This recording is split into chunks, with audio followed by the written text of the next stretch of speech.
Comcast wants to merge with Time Warner. And, this is all about oligarchy. It's all about, really what it's about is monopoly, duopoly, triopoly, whatever you call it, quadopoly. Having a small handful of very, very large corporations dominating marketplaces so that they have guaranteed profits and they don't have to worry about that pesky thing called competition. They can have pretend competition. Like the airlines. One airline raises their fares by $2. All the other airlines raise their fares by $2. Oh, it's competition. No, it's not. That's not competition. That's called monopoly. Capture of a marketplace. Today, on Thomas Paine's birthday, of all things, the day that the man... Thomas Paine wrote The Crisis.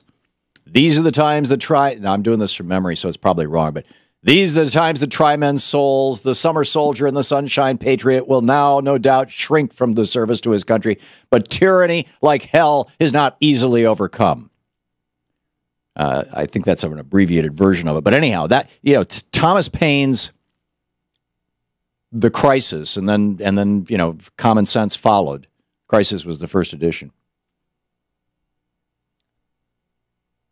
Was published, as I recall, the week of Christmas in 1773, right after the Boston Tea Party. Are you with me?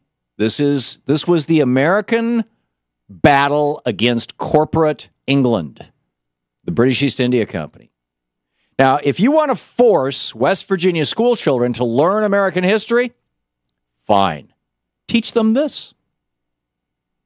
Let them know the real American history, not the sanitized version that strips out all the corporate involvement and the cronyism that was going on, both in the colonies and in England that the founders fought against. But here's the example. This Cory Doctorow writing at Boing Boing, I guess. Letters sent to the FCC in favor of Comcast proposed Time Warner cable merger came from Mayor Jer Wood of Roswell, Georgia, Councilor Todd Wadreska of Jupiter, Florida, Oregon Secretary of State Kate Brown, and many other politicians, all written, drumroll, all written in whole or part by Comcast staffers and lobbyists. Yes, politicians writing to the FCC about how wonderful Comcast is, using letters written by Comcast lobbyists. Other politicians wrote letters that contain Comcast's talking points. These include Chicago Mayor Rahm Emanuel and the governors of Pennsylvania, North Carolina, Hawaii, Colorado, Maryland, and Vermont. There's some Democrats in there. Actually, a bunch of them. This is the problem with money in politics.